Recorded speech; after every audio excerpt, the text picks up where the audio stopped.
Assalamualaikum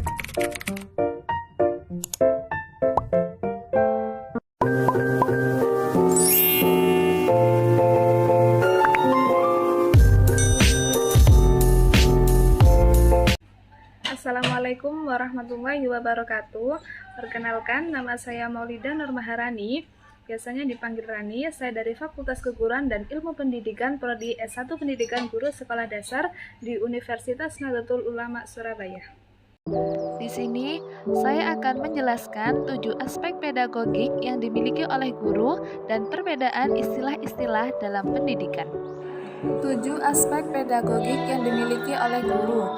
Yang pertama, mengenali dan memahami karakter peserta didik. Yang kedua, kemampuan guru untuk mengembangkan kurikulum. Yang ketiga, memiliki kemampuan dalam menguasai teori belajar dan prinsip dalam pembelajaran. Yang keempat, mampu untuk mengembangkan potensi peserta didik. Yang kelima, mengembangkan kegiatan belajar yang senantiasa memegang prinsip edukatif. Yang keenam, memiliki jalinan komunikasi yang baik dengan peserta didik. Dan yang terakhir, ketujuh, mampu untuk melakukan proses penilaian dan evaluasi. Prinsip yang pertama yaitu mengenali dan memahami karakteristik peserta didik. Aspek yang pertama yakni seorang guru dapat memahami karakter peserta didiknya dengan gaya belajar dan karakter peserta didiknya yang berbeda-beda.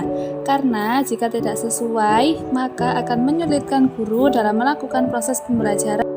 Yang kedua, kemampuan guru untuk mengembangkan kurikulum. Guru mampu untuk mengembangkan kurikulum yang sudah ditentukan dan diterapkan di sekolah.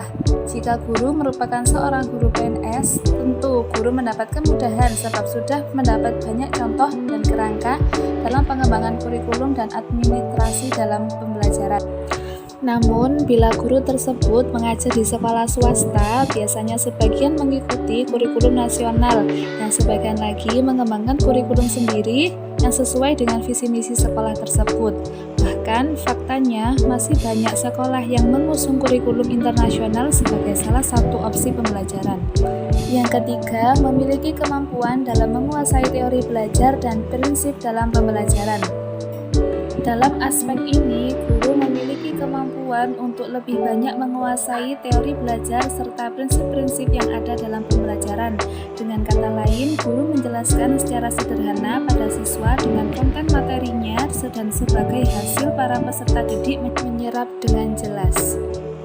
Namun, memang tidak dapat dipungkiri bahwa persentase pemahaman seluruh siswa dalam satu kelas itu sama. Ada beberapa yang menyerap dengan cepat, serta ada beberapa siswa yang lambat dalam menangkap materi, sehingga guru bisa melakukan lebih banyak eksplorasi dalam teori belajar agar siswa yang masih tergolong lambat bisa mengikuti ketinggalan materi. Selanjutnya, yang keempat, guru mampu mengembangkan potensi peserta didik.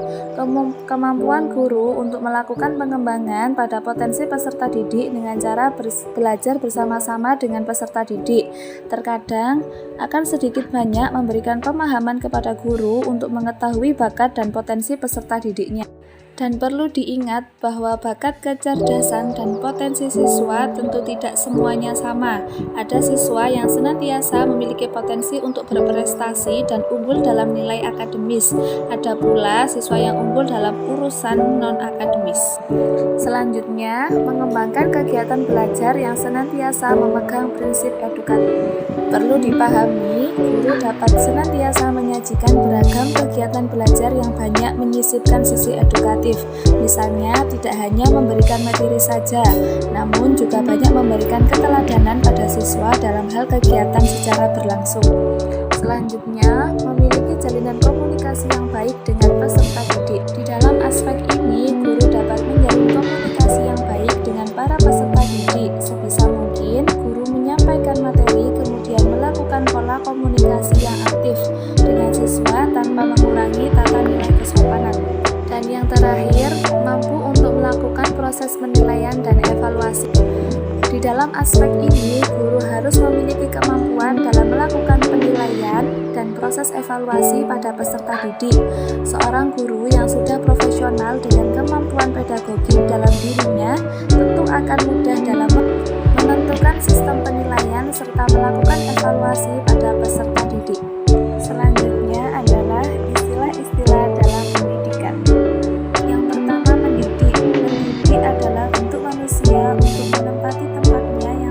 dalam susunan masyarakat, serta berperilaku secara proporsional sesuai dengan susunan ilmu dan teknologi yang dikuasainya. Yang kedua, mengajar. Hakikat mengajar dapat diartikan sebagai suatu proses, yaitu proses yang dilakukan oleh guru dalam menumbuhkan kegiatan belajar siswa, juga memiliki arti memproses siswa menjadi pintar. Selanjutnya, contoh dari mengajar adalah: yang pertama, menerangkan materi dengan jelas; yang kedua, memberikan praktek setelah materi dijelaskan; dan yang terakhir, memberikan latihan soal yang terkait dengan materi tersebut.